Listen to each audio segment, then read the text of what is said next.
नमस्कार, आप देख रहे हैं संडे स्पेशल। मैं हूं दीप्ति शाही सिंह। हाल ही में सरकार ने लोकसभा में वक्फ बोर्ड संशोधन बिल पेश किया, लेकिन इस बिल के पेश होते ही विपक्ष ने हंगामा शुरू कर दिया।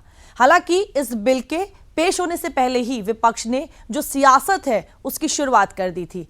एक तरफ सरकार है जो ये कह रहा है कि इस बिल को लाने के पीछे का मकसद वक्फ बोर्ड में पारदर्शिता और सुधार करने का है, वहीं दूसरी ओर विपक्ष इस बिल को लेकर लगातार सरकार का विरोध कर रहा है। साथ ही साथ विपक्ष ये भी कह रहा है कि इस बिल के माध्यम से सरकार जो है वो अल्पसंख्यकों के साथ अन्याय कर रही है। फिलहाल इस बिल को जॉइंट पार्लियामेंट्री कमेटी यानी जेपीसी के पास भेज दिया गया है। अब जेपीसी इसको लेकर जो विचार विमर्श है, जो मंथन है, वो करेगी। आज के संडे स्पेशल में अगले आधे घंटे हम आपको बताएंगे कि वक्फ बोर्ड अधिनियम संशोधन बिल क्या है, कैसे इस बिल के आने के बाद जो स्थितियां हैं वो बदलेंगी। हम आपको ये भी बताएंगे कि इस बिल को लेकर आखिर विपक्ष इतना हंगामा क्यों कर रहा है, और साथ ही हम आपको ये भी बताएंगे कि अब जॉइंट पार्लियामेंट्री कमेटी के पास जाने के बाद इस बिल के साथ क्या कुछ जो चीजें हैं वो होंगी। I rise to move for leave to introduce the Waqf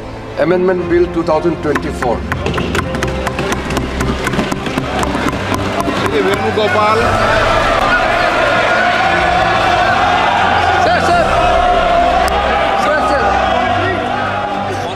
8 अगस्त का दिन मोदी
मैं आपसे जानना चाह रहा हूं सर कि ये जो आप बिल ला रहे हैं, आप देश को बांटने का काम कर रहे हैं, जोड़ने का काम नहीं कर रहे हैं। मसूद, इस बिल में जो भी प्रावधान है, आर्टिकल 25 से लेकर के 30 तक किसी रिलीजियस बॉडी का जो फ्रीडम है उसमें कोई हस्तक्षेप नहीं किया जा रहा है, ना ही संविधान का किसी भी अनुच्छेद का इसमें उल्लंघन किया गया है। इस बिल के खिलाफ विपक्ष के कई सदस्यों ने लोकसभा में नोटिस डाला था कि उन्हें बोलने का मौका दिया जाए। लोकसभा स्पीकर ओम बिरला ने सबको बोलने का मौका भी दिया। सबसे पहले कांग्रेस सांसद केसी वेणुगोपाल ने लोकसभा में वक्फ विधेयक का विरोध जताते हुए इसे संविधान पर एक मौलिक हमला बताया। Sir, fundamentally this is an attack on constitution. Basically, when we are talking about the constitutions, this bill is a fundamental attack on constitution. विपक्ष ने जब लोकसभा में वक्फ संशोधन बिल को लेकर अपना विरोध जताया, चिंताएं जाहिर की। इसके बाद संसदीय कार्य मंत्री किरण रिजिजू ने एक एक करके सभी सदस्यों के सवालों का जवाब भी दिया और चिंताओं को भी खारिज किया। साथ ही ये भी कहा कि ये हक छीनने का नहीं बल्कि ये हक देने का बिल है। अंत में इन्होंने जो भी आशंकाएं व्यक्त किए हैं या गलत तरीके से यहाँ बातें बताया गया है, सब चीज को मैं दूर करूंगा और मैं सिर्फ उम्मीद ही नहीं, यकीन है कि इस बिल के बारे में सब कुछ जानकारी प्राप्त करने के बाद इस हाउस के जितने मेंबर्स हैं सब इस बिल को समर्थन जरूर करेंगे। हमने जो ब्रॉड बेस किया है, किसी का हक छीनना तो बात छोड़ दीजिए, जिनको हक नहीं मिला है उनको हक देने के लिए ये बिल लाया गया है। इसमें महिलाओं के लिए, बच्चों के लिए और मुसलमान समाज में जो पिछड़े हैं, जिसको आज तक कभी मौका नहीं मिला, जिसको दबा के रखा हुआ है, उनको जगह देने के लिए ये बिल लाया गया है। आपके माध्यम से खास करके कांग्रेस पार्टी को कहना चाहता हूं, ये अमेंडमेंट आज सरकार इस सदन में ला रहे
का मानना ये है कि शायद हमारी कुछ कमी रह गई हिंदू मुसलमान की नफरत करने में।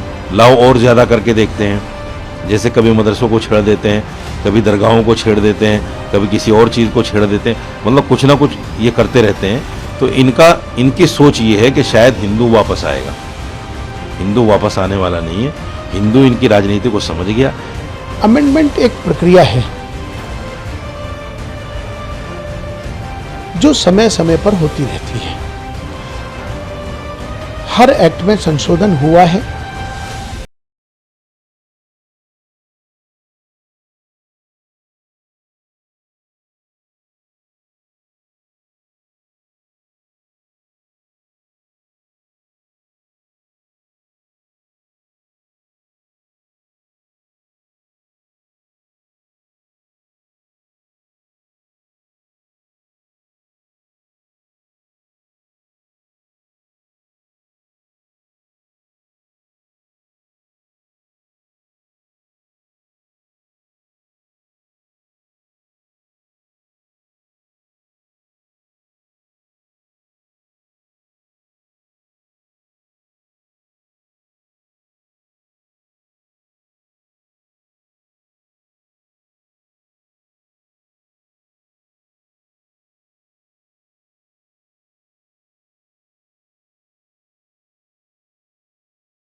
आ रही है कि उसका मालिक, उसका कहीं अगर गलती हो रही है, कोई गड़बड़ी हो रही है, तो उसमें दखल अंदाजी सरकार का होना चाहिए। वो उसके लिए नहीं विरोध कर रहे हैं, वो खाली मुसलमानों को वोट लेकर के मुसलमानों को धोखा देने के लिए, गुमराह करने के लिए वो विरोध कर रहे हैं। अगर मुसलमानों के हितैषी होते तो 4 बार सरकार थी, तो 4 बार में पुलिस की भर्ती में तो मुसलमान को वोट लेना होता तो बोरा का बोरा ले लेते हैं, और जब हिस्सा देना होता तो खाली जोरा थमा देते हैं कि लेके घूमो।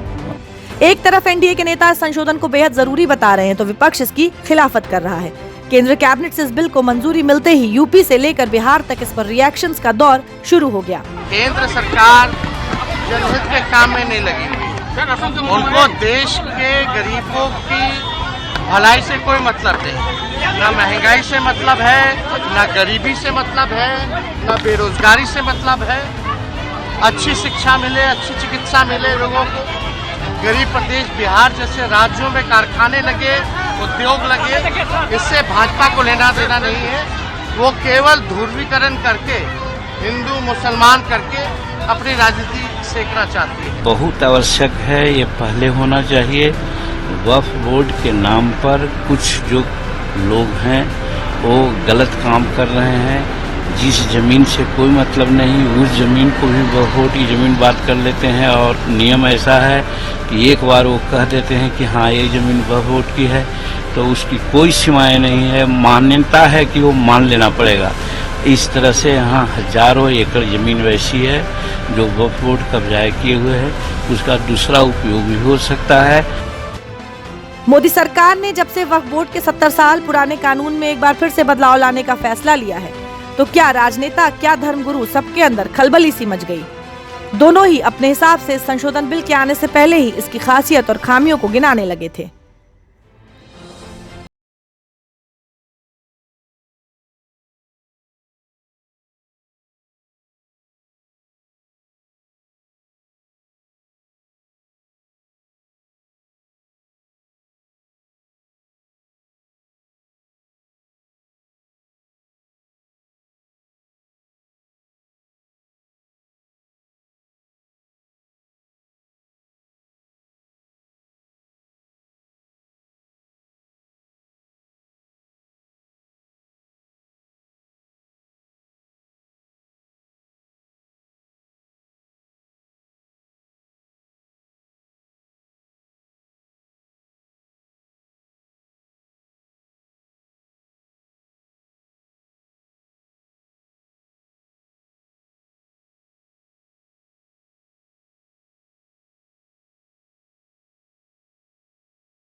हमारे आपके अधिकार कट रहे हैं। मैं याद कीजिए अध्यक्ष महोदय, मैंने आपसे कहा था कि आप लोकतंत्र के न्यायाधीश हैं और मैंने अध्यक्ष महोदय सुना इस लॉबी में कि कुछ अधिकार आपके भी छीने जा रहे हैं। उसके लिए हम लोगों को लड़ना पड़ेगा आपके लिए। अध्यक्ष के अधिकार अखिलेश जी सिर्फ विपक्ष के नहीं है, पूरे सदन के हैं। इस तरह की गोलमोल बात आप नहीं कर सकते हो। आप नहीं हो अध्यक्ष के अधिकार के संरक्षक। विपक्ष एक तरफ जहां इस बिल का विरोध कर रहा है, वहीं ऑल इंडिया मुस्लिम महिला पर्सनल लॉ बोर्ड की अध्यक्ष शाइस्ता अंबर ने वक्फ बोर्ड संशोधन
के पास है, वो इसको लेकर विचार विमर्श कर रहा है। आने वाला समय ही बताएगा कि संशोधन के साथ इस बिल को पास कर दिया जाता है या फिर फिलहाल के लिए इस बिल को रोक दिया जाएगा। आज के संडे स्पेशल में मेरे साथ फिलहाल के लिए इतना ही।